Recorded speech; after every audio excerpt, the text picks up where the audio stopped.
오늘 시편 144편 1절부터 4절까지 말씀을 같이 읽었습니다. 2절에 보면 여호와는 나의 사랑이시오 그렇게 되어 있죠. 여호와는 나의 사랑이시오. 하나님은 우리에게 사랑이 되십니다. 하나님은 사랑이시다 그런 말이죠. 그러니까 하나님은 사랑이시다. 여호와는 나의 사랑이시오. 하나님은 사랑이십니다. 이렇게. 사랑은 하나님이다. 하나님은 사랑이시다. 그게 이제 그 하나님의 그 본성인데, 하나님의 전부죠. 사랑이라는 게. 그러니까 사랑을 한다는 것은 사람에게 주신 하나님의 그 본성이라는 것입니다. 사랑이라는 것. 그거를 가장 잘 나타내 줄 수 있는 사람이 부모의 사랑이에요. 그러니까 하나님의 사랑을 가장 잘 나타내는 게 부모의 사랑이라는 거예요. 그런데 이제 부모가 사랑을 잘 못한 사람들은 그 자녀들이 그 하나님의 사랑을 잘 깨닫기가 어렵다 그렇게 얘기를 하는 경우도 있어요. 그러니까 부모가 하나님의 사랑하고 가장 닮은 거예요. 그 어떤 마음이 이렇게 닮았냐면, 사람이요, 아무리 이렇게 폭력배나 다른 데서 나쁜 짓을 많이 하는 사람도 자기 자식에 대해서는 귀하게 여깁니다. 자기 자식은요. 다른 데 가서 막 나쁜 짓 하는데 집에 와서 자기 자식한테는 잘한다는 거죠. 참 희한하죠. 그러니까 그게 본성이라는 겁니다. 이 사랑이라는 게. 그러니까 하나님이 주신 마음이에요. 그러니까 왜 하나님은 사랑이시니까. 그러니까 그 부모가 진짜 사랑이 없다 그러면 그건 부모의 역할을 그 자기의 책임을 안 하는 거죠. 부모의 역할을 안 하는 거예요. 왜냐하면 하나님은 우리 보고 사랑하라 그러는 거거든요. 자녀들을 사랑하라. 그런데 그거를 안 하는 거예요. 자기는 그러니까 하나님을 잘 모르죠. 하나님 잘 모르니까 또 그렇게 하는 거고, 하나님을 알면은 이게 사랑하게 돼 있어요. 어떤 사랑을 하게 돼 있냐면, 조건이 있고 없고를 떠나서 내 자식이 이렇게 하니까 내가 사랑한다는 그런 마음이 아니라, 그렇게 안 해도 그냥 사랑하는, 본성적으로 사랑하는 마음이 있단 말이에요. 그러니까 그거는 조건이 없는 사랑이라는 거죠. 그래서 그거를 무조건적인 사랑이다. 여기 가장 닮은 사람이 누구냐면 부모예요. 여러분, 그 남편과 아내도 조건이 굉장히 많습니다. 그죠? 네가 나한테 이렇게 해주면 내가 이렇게 해줄게 하는 그런 게 많아요. 그런 그 자녀들도 그래요. 자녀들도 부모가 나한테 이렇게 해줬으니까 내가 이렇게 하지, 이제 그런 애들도 많아요.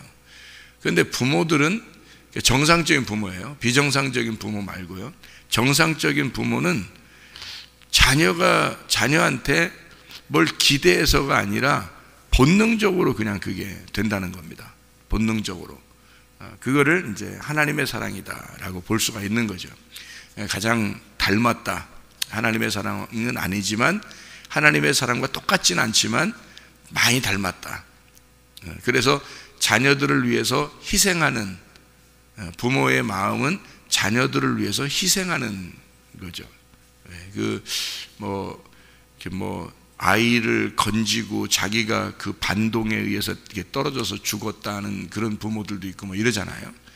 뉴스 같은 데 보면은 그게 본능이라는 거죠. 자녀를 살리고 자기가 대신 희생한다는 그런 게 본능적으로 이렇게 나타나는 그 부모의 마음입니다. 근데 그거를 못 느끼고 살아갔다면 좀 부모의 사랑을 못 받아서 그런 거죠. 제대로 이 부모의 사랑이 뭔지 잘 이렇게 이해가 안 된다. 그런 사람들도 많이 있었어요. 제가 얘기를 들어보면 그런 사람도 꽤 있더라고요. 부모의 사랑을 잘 모르겠다. 사실은 그런 못 느끼고 살았다. 그런 마음이 이렇게 든다. 이렇게 해요. 모르겠어요. 저는 어릴 때나 뭐 이렇게 보면은 다 부모의 사랑이라는 건 무조건적인 사랑이고, 그런 희생적인 사랑이라는 것을 뭐 체험하고, 그죠? 우리 그렇게 옛날 우리 부모들은 거의 뭐 그렇게 살았던 것 같아요. 그러니까 자라나서도 부모님이라는 건 이렇게 하는구나라는 건, 죽을 때까지 이렇게 하시다 가는 게 부모인가 보다 이렇게 생각을 하고, 그러니까 내가 효도하지 않으면 정말 희생만 하다가 그냥 가시겠구나. 이제 그런 이제 생각이 이제 드는 거죠. 근데 그걸 못 느꼈다고 그러면 고아와 같은 것이고, 과부와 같은 것이고, 나그네와 같은 그런 사람이죠. 그런 사람들은 누구를 빨리 찾아야 되는 거냐면 하나님을 빨리 찾아야 되는 거예요. 하나님은 무조건적인 사랑 어디서 찾아야 되는 거예요? 하나님이 그렇다라는 건 어디서 찾아야 돼요? 성경 말씀에서 찾는 거예요. 왜 성경 말씀에서 그걸 찾아야 되냐면, 사람은요, 이게 그 진리라는 게 있어요. 진리라는 게 있고, 우리가 생각하는 어떤 사실이 있어요. 내가 살아가는 것이 어떤 사실이죠. 그런데 그 살아가는 이런 것이 사실인데, 근데 진리라는 게 있다고요. 사실 말고 진리라는 게 있어요. 그 진리라고 하는 거는 우리가 생각하는 거하고 좀 다르게, 우리가 생각하는 거는 우리가 생각하는 하나님은, 신은 이런 건데 나한테 이렇게 해주고, 또는 나는 그렇게 반응을 하고, 이런 사실이 있는데, 진리는 그렇지 않아요. 진리는 딱 정해져 있어요. 그래서 변함이 없어요. 진리라고 하는 건 변함이 없어요. 그 사람들도 사랑을 나누어도 다 이렇게 조건적이거든요. 근데 하나님은 조건을 따져서 사랑하는 게 아니라는 거예요. 원래 하나님의 사랑은, 그러니까 사랑을 전제로 하고 본다는 거죠. 그러니까 사람들은 무엇인가 행하는 걸 보고, 조건을 보고 사랑하는 거예요. 그걸 조건적인 사랑이라고 그러는 거거든요. 그러니까 조건을 보고, 당신이 이만큼 하면 내가 그걸 보고서 확인이 되면 내가 이렇게 해줄게 하는 게 조건적인 사랑이란 말이에요. 근데 하나님은 그런 조건을 놓고 사랑한 게 아니에요. 죽으러 와야 되겠다라고 먼저 사랑을 선포하는 거죠. 내가 죽으러 갈게. 내가 먼저 그냥 나 죽을게. 이게 이제 조건을 본 게 아니라 자기가 먼저 희생하려고 했던 거예요. 그러니까 희생하고 그 다음 사랑할게, 이런 거예요. 그러니까 그걸 전제로 하기 때문에 무조건 사랑이라는 거예요. 이게 조건 사랑은 사랑하는 걸 보고 내가 이렇게 해줄게 라는 게 조건 사랑이니까, 그거는 인간들은 누구나 마찬가지예요. 자녀들도 그렇고, 남편과 아내도 그렇고, 뭐 성도끼리도 그렇고. 근데 그런 게 마음이, 그러니까 네가 어떻게 행하는 걸 보고 그 사실이 있으면 내가 이렇게 반응을 하게 되겠다라고 그때 마음을 갖는 거거든요. 그게 조건이란 말이에요. 근데 하나님은 전제를 하는 거예요. 네가 이런 조건을 가진 게 아니라 나는 그런 거 상관없어. 그런 네가 어떻다는 사실을 내가 상관하지 않고, 그냥 내가 먼저 그냥 죽어서 희생을 함으로 그 다음에 내가 사랑을 시작한다. 그러면 이거는 자기를 죽이고 사랑한 거예요. 그러니까 죽을 때까지 사랑하는지 내가 보고서, 네가 죽을 때까지 사랑하나 보자 하고서 했더니 죽었어요. 그러면 이제 어떻게? 그 다음에는 없잖아요. 우리 인간들은 죽을 때까지 사랑하나 볼게 하면 죽을 때까지 가서 딱 보니까 죽었어. 그 사랑한가 보다. 이렇게 이제 그때까지 본 거니까 그때 가서야 하는 거예요. 근데 늦은 거죠, 그때는. 그죠? 이미. 그 전에 알아야 되는데 늦은 거잖아요. 그걸 이제 조건이라 그래요. 조건적인 사랑. 근데 하나님은 죽을 때까지 사랑할게를 이미 죽었어요. 그러니까 그걸 이미 끝내고 사랑하는 거니까 조건이 없어진 거예요. 조건이 없어졌어요. 그것을 무조건이라 하는 거예요. 하나님은 무조건 우리를 사랑하신다. 그래서 하나님은 처음부터, 성경의 처음부터 그냥 내가 죽으러 갈게. 그 언약이야, 언약. 예, 약속할게. 내가 죽으러 간다. 그걸 전제하고 너를 사랑하겠다는 거니까 조건이 없죠. 그러니 얼마나 우리를 사랑하시겠습니까? 이건 뭐 부모의 사랑보다도 훨씬 더 높은 사랑인데, 그걸 아가페 사랑이라 그렇게 이야기를 하는 거거든요.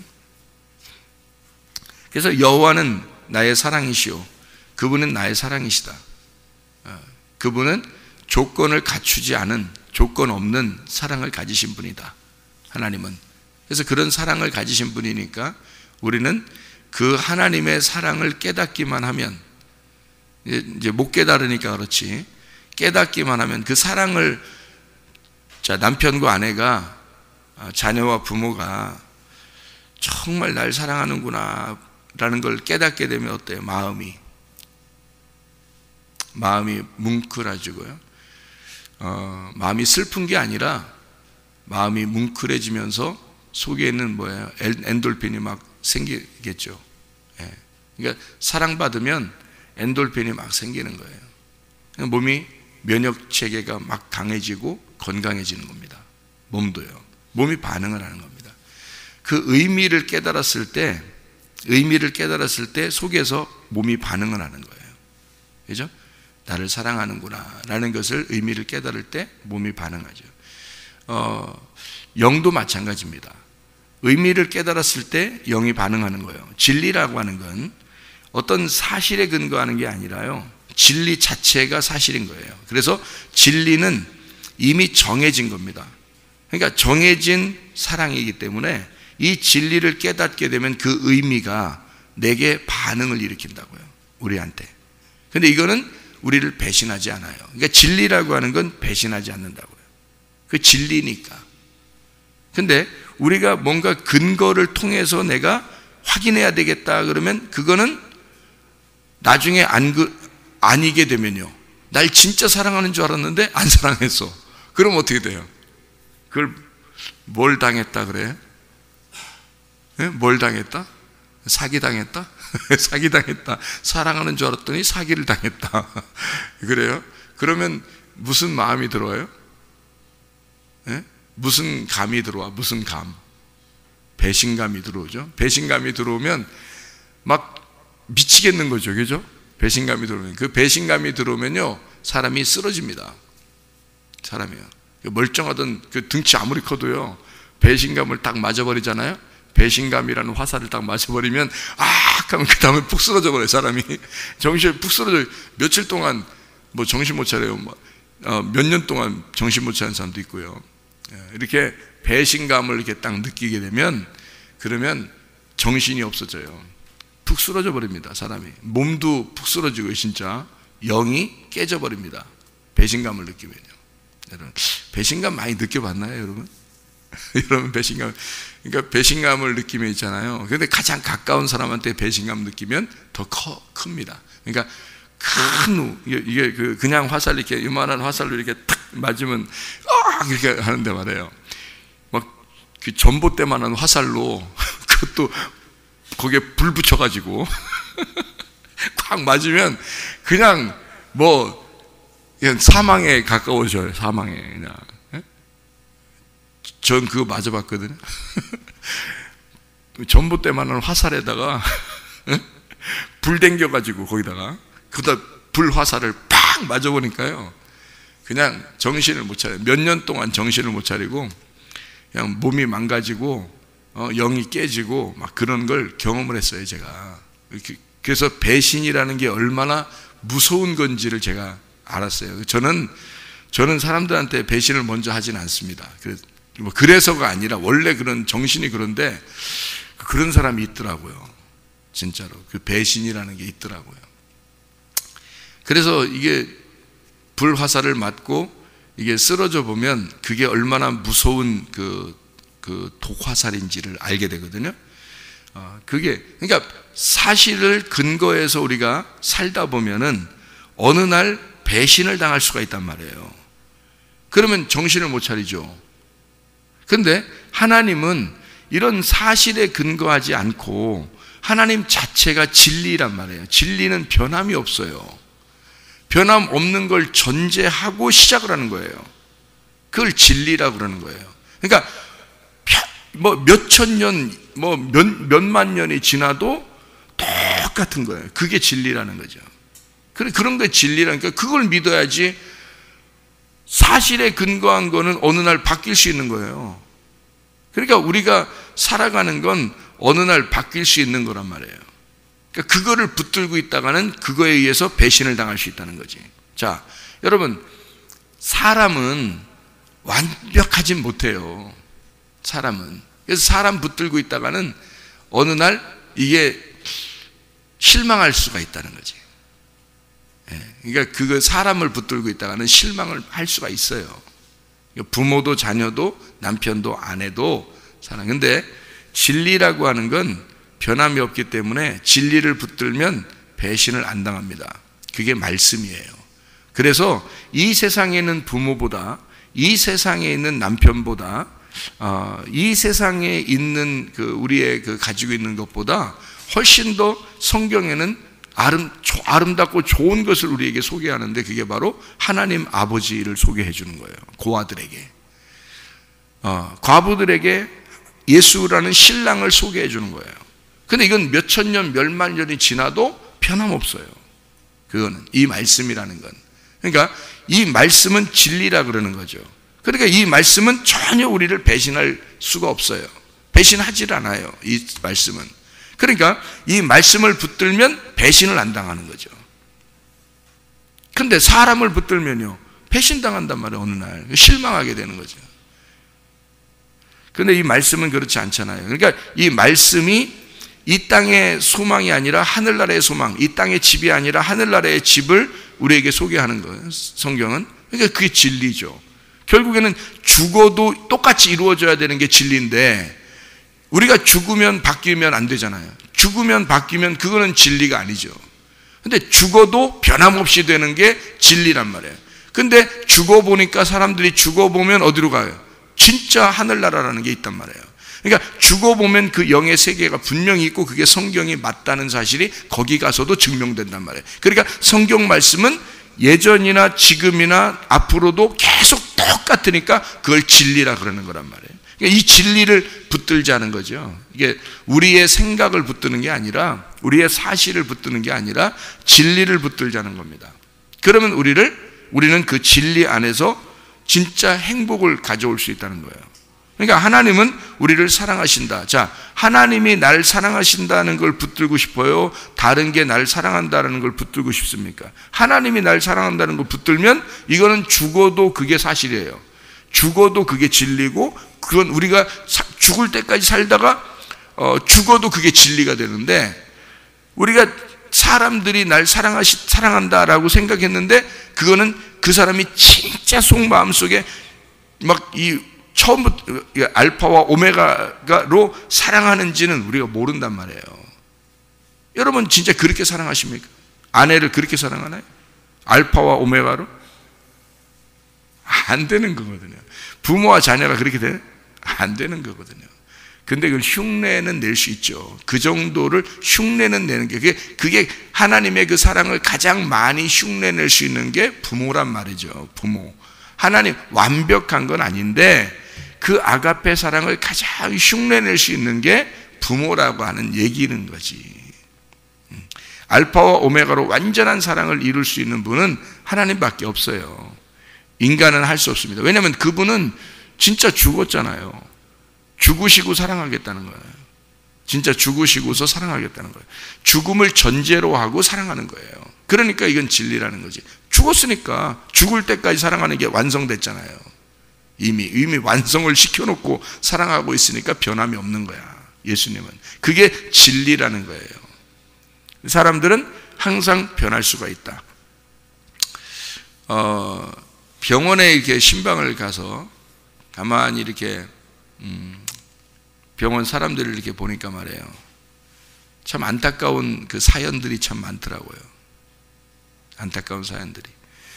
그래서 이제 병원 신방을 이렇게 가서 내가 이제 신방간 이제 병원에 신방간 이제 성도는 이쪽에 있는데, 내가 가서 이제 이렇게 기도해주고 거기 이제 쳐다보러 간 환자만 쳐다보잖아요. 이렇게 가 있어야 되잖아요. 다른 사람들이 이렇게 막 간섭하고 그러면 안 되잖아요.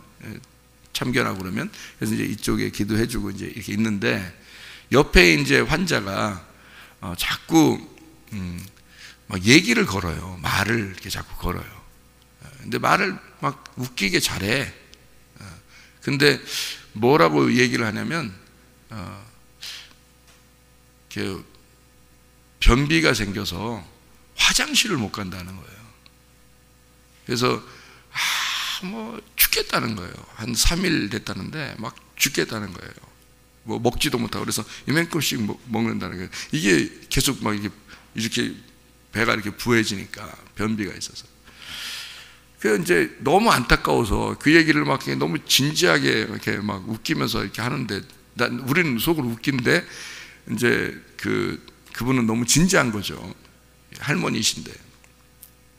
그 할머니들이 참 그 변비가 생기면 너무 힘들잖아요.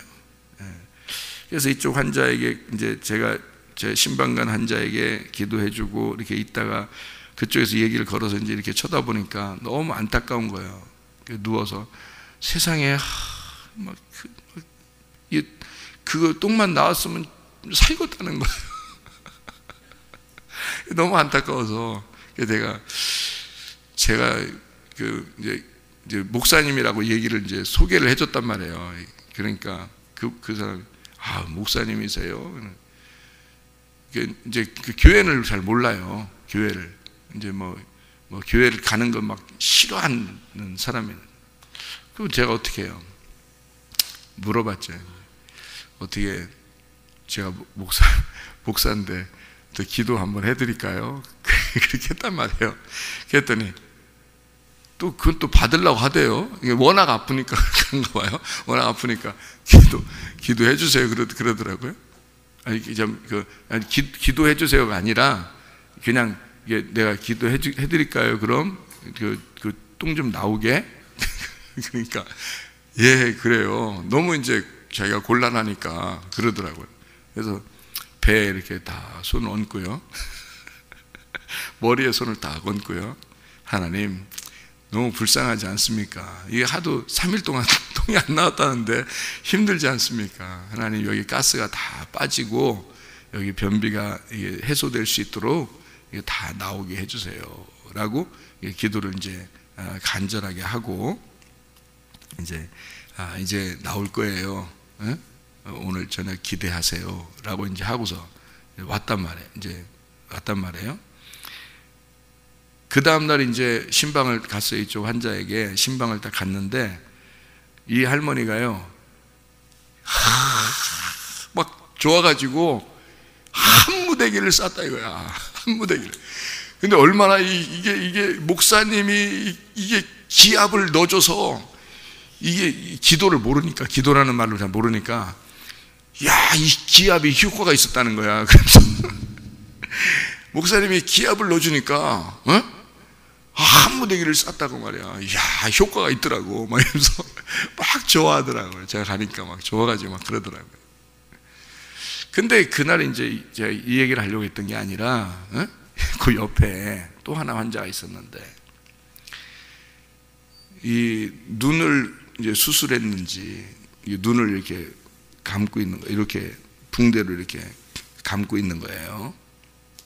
근데 딸이 이제 병문안을 이제 와서 이제 간호를 하는 거죠. 근데 눈이 잘 안 보이니까 이렇게 이게 할머니인데 눈을 이렇게 수술했으니까. 근데 딸이 이제 와서 병 간호를 하는데 얼마나 피곤하겠어요. 그러니까 옆에서 이렇게 하고 쭈그리고 이제 누워 있는 거죠, 딸이. 그러니까 이 할머니가 잘 안 보이잖아요. 근데 이 딸이 병원이 그렇게 춥지 않잖아요. 온풍기도 잘 나오고 그러니까. 근데 추울까봐 자기 그 이불을 이렇게 잘 안 보이니까 더듬더듬 하면서 이 딸한테 덮어주는 거예요. 그게 뭐겠어요? 사랑이에요. 본능에서 나오는. 딸한테, 여러분 자다가 보면 애들 왜 이불 막 걷어차고 자는데 중간중간에 왜 오줌 말아서 일어나는 경우도 있잖아요. 일어나서 보면 애가 이불 막 걷어차고 이렇게 자면 어때요? 다시 와서 그냥 자요? 본능적으로 어때요? 이불 덮어주고 잡니다. 부모의 마음이라는 게 그런 거거든요. 그거를 본 거예요, 저희들이. 그러니까 그 눈이 수술돼서 눈 안 보이는데 본능적으로 이 자기 딸이 옆에서 이렇게 쭈그리고 자는 거를 이렇게 희미하게 아는 거죠. 그러니까 본능적으로 자기 그 덮는 거를 이렇게 딸한테 덮어주는 그 모습을 보게 된 거죠.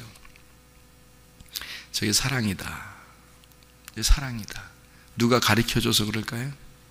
아니에요. 그거는 하나님이 우리의 속에 집어넣어 놓은 사랑이었던 거죠. 본성이었던 거죠. 자, 하나님이 어떤 분이니까? 사랑이시니까. 변할 수 없는 사랑이시니까. 그걸 누구한테 가장 많이 집어넣어 줬다고요? 부모에게 가장 많이 집어넣어 줬다고요. 그게 하나님 아버지의 사랑이라는 걸 알려주려고 집어넣어 줬다는 거죠. 그러니까 하나님은 사랑이십니다. 사랑이, 왜 하나님은 사랑이실까? 하나님이 왜 우리를 그리 사랑하셔요? 그냥 사랑하니까? 하나님이 우리를 왜 사랑하는가? 우리가 행복했으면 좋겠으니까. 자기가 나는 죽을 테니, 나는 너를 위해 죽기까지 사랑할 테니 너는 뭐 하라고? 행복하라고. 나는 죽을 때까지 널 사랑할 테니 너는 행복해라. 내가 사랑만 해줄 테니까 너는 행복해야 돼. 그게 우리 하나님 아버지의 사랑입니다. 그래 우리가 불행하게 살면 되겠어요? 안 되겠어요? 안 되는 거예요. 그 하나님의 뜻이 아닙니다. 행복하게 사는 게 하나님의 뜻입니다. 그렇죠? 그러니까 그 아련한 그 사랑, 그 나를 진짜 사랑하기 때문에 혼낸다, 그걸 알았을 때 그 자녀들이 나중에서야 그걸 깨닫죠. 부모가 나를 사랑하기 때문에 때렸고 부모가 나를 사랑하기 때문에 혼냈다는 사실을 나중에 알게 되면 그 마음이 어때요? 아련합니다. 근데 부모가 자기 승질에 못 이겨서 나를 때렸다. 부모가 자기 승질에 못 이겨서 나를 혼냈다. 이런 식으로 생각되면 어떨까요? 아련한 가슴에 그 사랑이 남는 게 아니라 증오와 미움과 배신감이 남겠죠. 그런데 진짜 사랑, 하나님의 사랑이라는 걸 아는 본성을 가진 부모가 진짜 사랑을 나누었을 때, 그러면서도 혼내거나 진짜 칭찬하거나 어떤 상황에도 그런 사랑을 가졌을 때 우리는 그거를 아련하게 가슴 속에 깨닫게 되는 거죠. 그런 의미를 알게 됐을 때 몸이 어떻게 되겠어요? 그 사랑에 반응을 하는 겁니다. 그럼 몸이 어떻게? 막 면역이 증가되는 거예요. 면역력이 증가되죠. 영도 회복이 되죠. 나를 사랑하는 자가 있으니까. 그것보다 더 위대한 사랑이 하나님의 사랑입니다. 그러니까 이 하나님의 사랑을 우리가 깨닫고 산다는 것은 진정한 행복, 진리 안에서의 행복을 깨닫는 것은 하나님의 사랑이에요. 저는 이 말씀에서 여러분이 이 진리, 말씀이라는 하나님의 말씀에서 사랑을 깨닫고 하나님의 사랑을 깨닫고 그 진리 안에서 행복하기를 원한단 말입니다. 하나님도 그래야 네가 진짜 행복하니까. 너 이 세상에 있는 건 널 속일 수도 있어. 널 속일지도 몰라. 그러나 나는 너를 속일 수가 없어. 나는 너를 죽기까지 사랑했으니까. 나는 너를 끝까지 사랑했으니까 너는 내 안에서 행복해야 돼. 하나님의 말씀, 이 진리 안에서 너는 행복해야 돼. 그래서 진리는 우리를 행복을 가져다 줍니다. 그래서 진리를 깨달으면 깨달을수록 그 의미를 알게 되고 그 의미를 아니까 하나님의 마음이 알게 되는 거예요. 하나님 마음을 알게 되니까 그 마음에서의 그 사랑을 깨닫게 되니까 아련한 거죠. 가슴이. 진짜 사랑을 깨닫게 되는 거죠. 하나님이 우리를 이렇게 사랑하셔. 그걸 깨닫게 되는 겁니다. 우리 그 성경 어제 우리가 같이 읽었던 거 신명기 33장에 29절의 말씀, 이스라엘이여 너는 행복한 사람이로다. 여호와의 구원을 너같이 얻은 백성이 누구냐? 그는 너를 돕는 방패시요 내 영광의 칼이시로다. 내 대적이 내게 복종하리니 내가 그들의 높은 곳을 밟으리로다. 하나님, 우리에게 하나님은 우리가 행복한 사람이 되기를 원하신다.